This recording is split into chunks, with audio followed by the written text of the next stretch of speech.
Bueno, continuamos con la historia de la monarquía.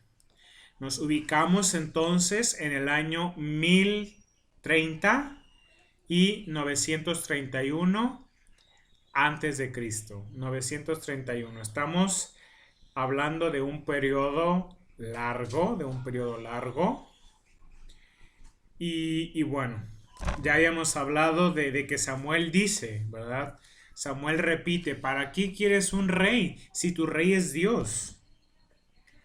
Pero el pueblo de Israel constantemente está, no, queremos que como los demás reinos tengamos un rey que nos gobierne, pero te va a pedir tributo, te va a quitar tus pertenencias, te va a quitar tu libertad, no importa, lo queremos. Órale pues, concluye Samuel a la petición. Ustedes acabarán siendo esclavos. Bueno, el pueblo de Israel dice, no importa, eligen a Saúl, ya contamos la historia de Saúl. Saúl es un hombre pretencioso. Saúl en sus grandes batallas se va agarrando fama y llega un momento en que dice el pueblo, queremos que sea Saúl. Saúl sube y Saúl pues conoce a David. Importante, quiero contarte la vocación de David. Déjame que te cuente la vocación de David. Eh, Saúl ya estaba corrompido y Dios lo sabía. Entonces Dios le habló a Samuel y le dijo, ve a la casa de David. Bueno, yo no recuerdo cómo se llama el papá de David, pero ve a la casa del papá de David. Ahí vas a ungir a quien yo te diga. No le dice nombre. ¿Te das cuenta cómo Dios actúa de manera misteriosa? No le dice un nombre, no dice nombre. Ahí vas a ungir a David, porque ahí vive David. No, Dios le dice, ahí ungirás a quien yo te muestre.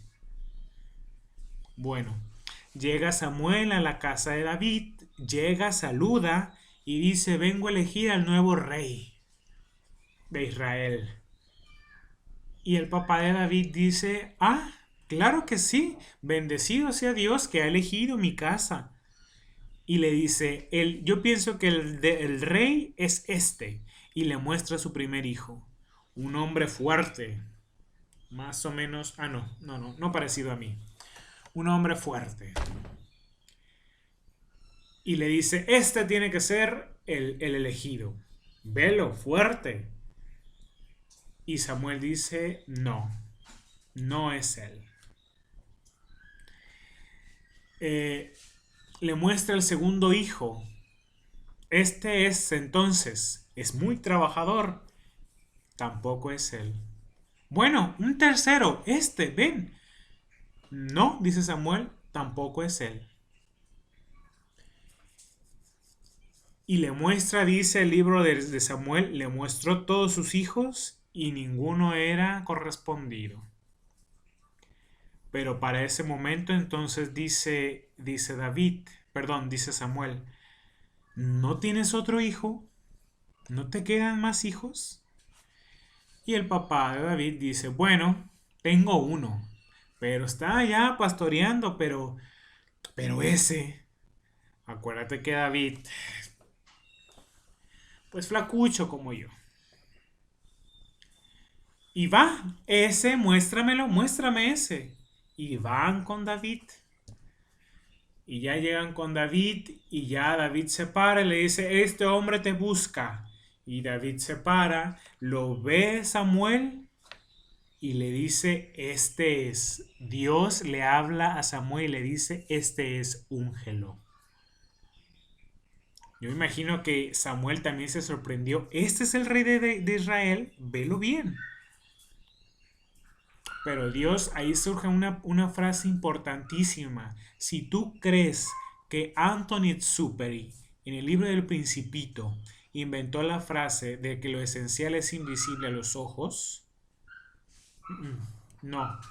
Ya Dios ya había dicho, la Biblia ya 1000 años antes de Cristo ya lo había dicho. Dice Dios, Los hombres ven lo aparente, pero Dios ve el corazón. Y aquí pues unge Samuel con aceite a David. Increíble este símbolo de ungir. Que la iglesia unja a los enfermos, unja al bautizado, unja al confirmado, unja al presbítero. No es algo nuevo, la iglesia no se lo inventó. Para ungir al rey se ocupaba de ese aceite. Era una señal de elección. Dios te elige. Importante decirle a los niños cuando es su confirmación o cuando damos pláticas prebautismales a los papás de los niños y padrinos de que van a bautizar o a los prematrimoniales, decirles: Dios te unge hoy porque Dios te elige. Dios te elige. No es casualidad que cuando nos ponen el sello del Santo Crisma en el bautismo, tenemos el don de ser reyes. ¿Por qué? Porque a los reyes se les unge. Pero ser rey implica una gran responsabilidad. Bueno, esa es la vocación de David. Pero David no asciende al trono luego, ¿eh? Ya te dije que David se acompaña de Saúl. O sea, lo ungen rey. Para Dios ya es el rey, pero Saúl todavía no había muerto. Bueno, entonces David se enlista con Saúl y lo acompaña en varias batallas, pero empieza David a ganar terreno, a ganar batallas y batallas y batallas. Y Saúl vino a menos, y Saúl tuvo celos, y esos celos devoraron para querer matar a David.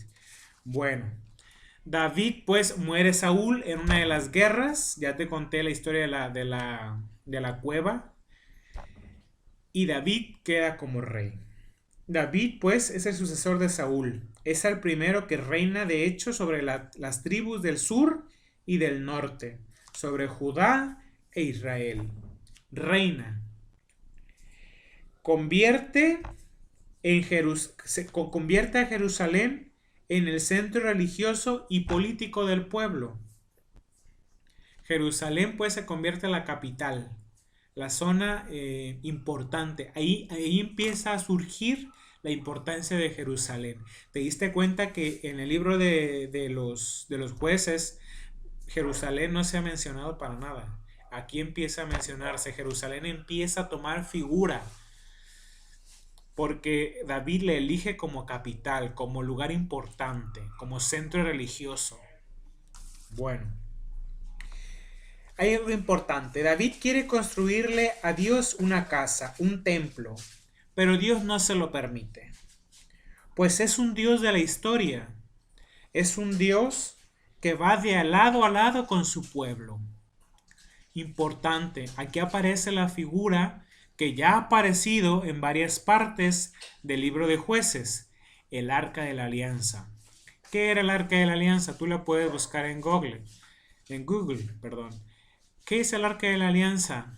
Era una estructura de oro con 2 querubines que tenía dentro 3 cosas valiosísimas. Las 3 iban en torno a la figura de Moisés, el libertador. Era el báculo de Moisés, era el maná, polvo, acuérdate que Dios no es panadero, que Dios no hacía caer pan del cielo, sino caía la harina, maná,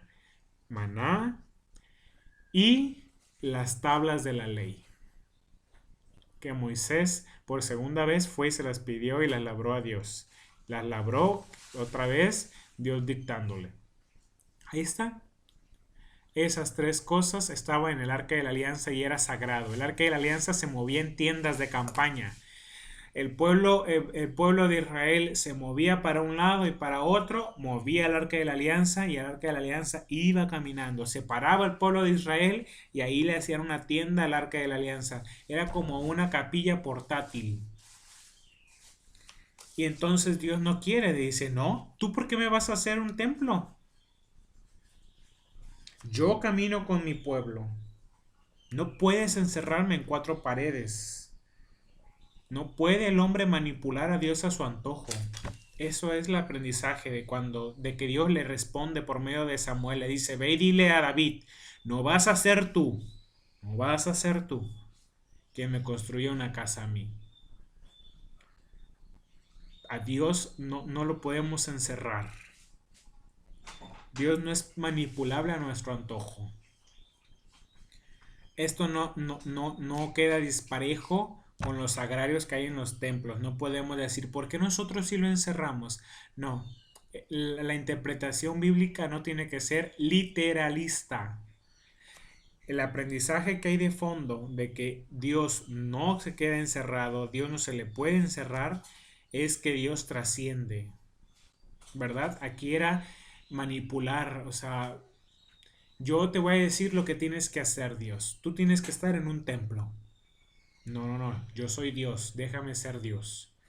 Bueno, pero esto le agrada a Dios. O sea, a Dios le agrada que David le quiera hacer un templo, ¿verdad? Lo que Dios le responde, si lo quieres leer, está en 2 de Samuel, del capítulo 7, del 11 al 16. Ahí dice, ¿verdad? No vas a ser tú, porque ya vendrá otro. Tu hijo sí me construirá una casa. Hay una cuestión mesiánica aquí.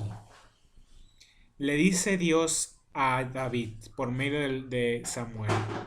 El Señor te anuncia que Él es el que te hará una casa a ti, David. Tu descendencia y tu reinado permanecerán para siempre. Tu trono estará firme eternamente.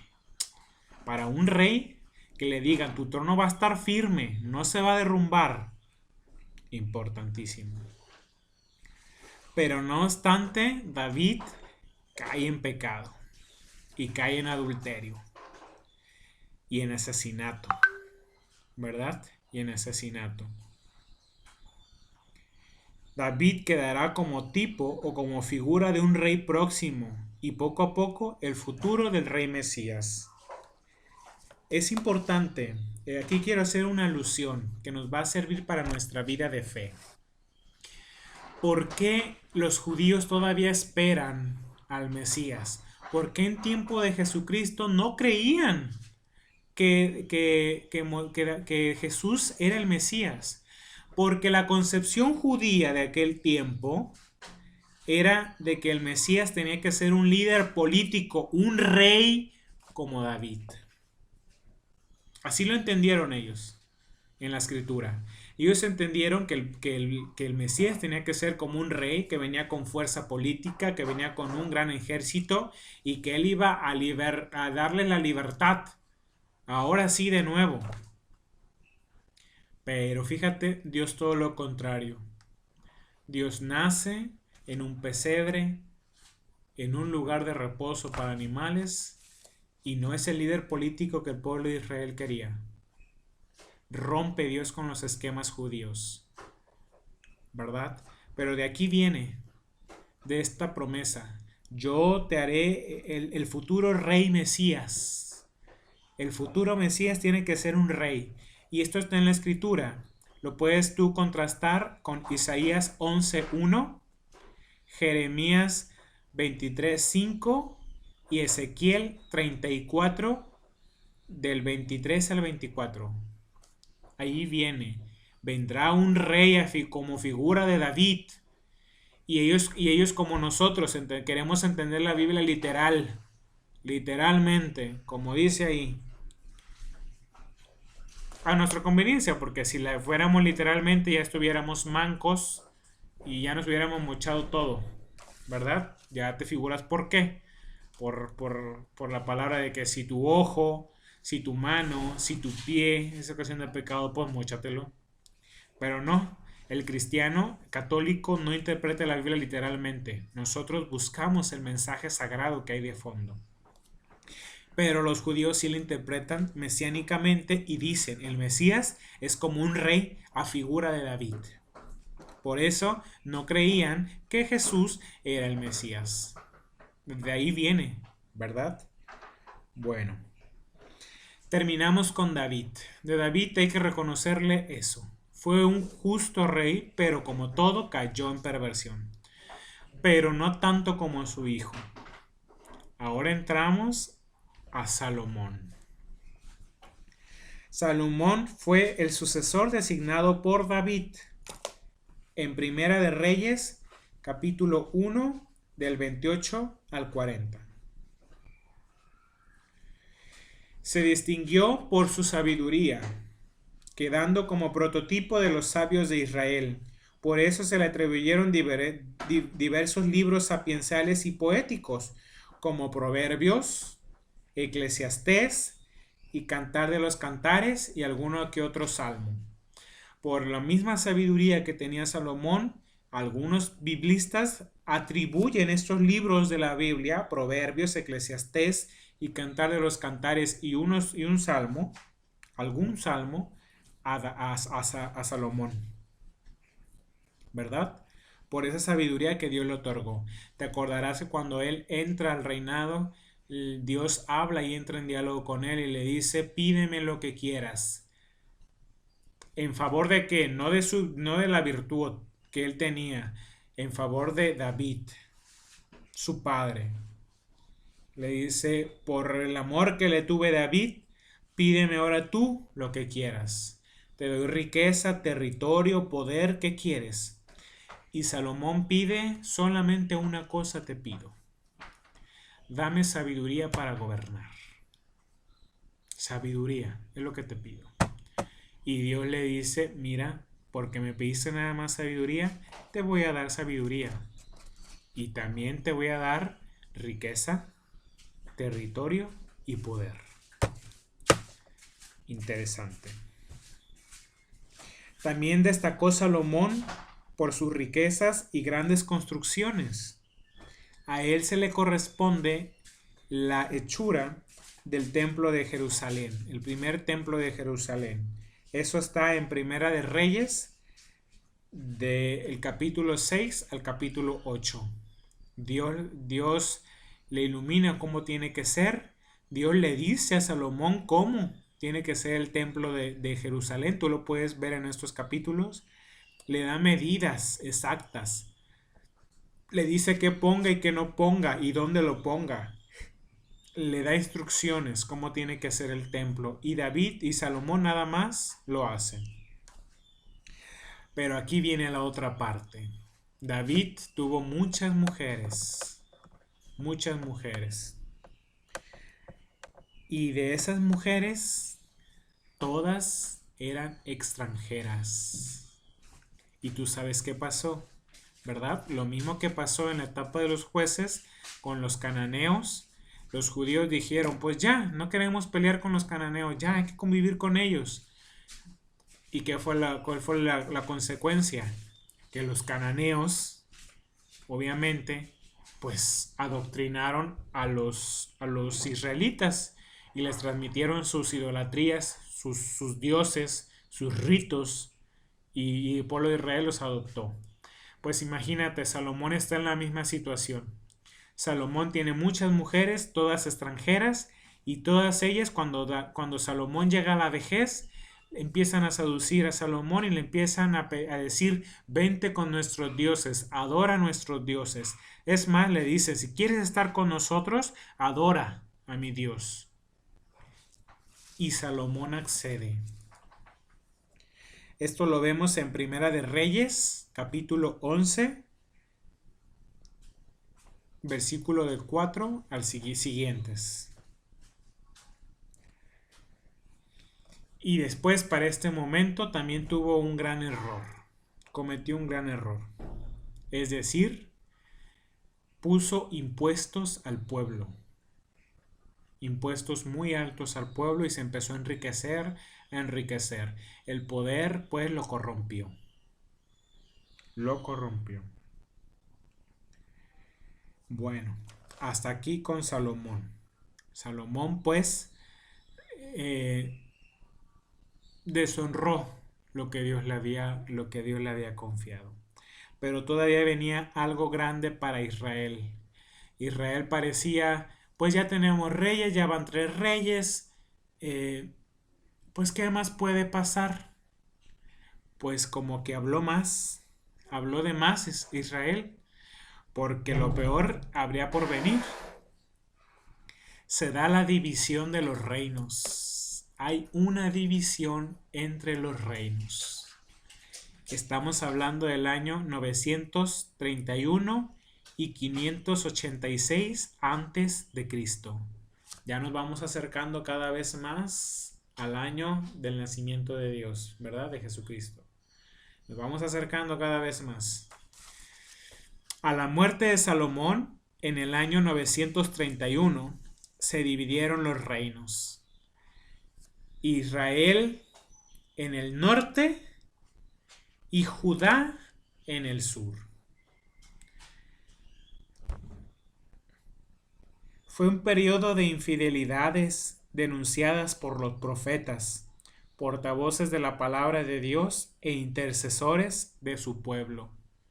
Fue una etapa en la que los profetas tienen un papel ponderante totalmente, ponderante. A la muerte de Salomón se hizo patente el descontento del pueblo, especialmente de los habitantes del norte de Israel, porque se les habían visto cargados los impuestos. Los impuestos de Israel eran muchos. Ante las amenazas de Roboam, hijo de Salomón, Salomón tiene un hijo, Roboam, que pretendía oprimir más que su padre al pueblo, surge entonces el cisma político-religioso. De esta manera, dice Primera de Reyes, capítulo 12, versículo 19, de esta manera Israel se rebeló contra la casa de David hasta el día de hoy. Hay dos reinos. Arriba está Israel, reino del norte, abajo está Judá. Van a caminar de manera distinta ya. Son dos reinos. Acá están algunas tribus de Israel, acá está Judá y otras tribus de Israel, y aquí ya cada quien reina, ¿verdad? El reino de Israel o del reino del norte tuvo primero como capital a Siquem. Y luego a Tirsa, y por último tienen por capital a Samaria, ¿verdad? 3 capitales tuvo. Primero Siquem, Tirsa y Samaria. Por último Samaria, en el reino del norte. Comprendía casi 10 tribus, imagínate, en el reino del norte estaban las 10 tribus. La de Efraín, Manasés, Rubén, Gad, Dan, Neftalí, Aser, Zabulón y Sacar, y una parte de la de Benjamín. Sus 19 reyes, iniciando por Jeroboam, no pertenecían a la familia de David, ¿verdad?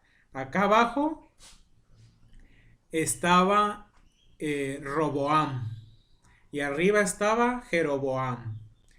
Sus centros religiosos se establecieron en Dan y en Betel. Bueno,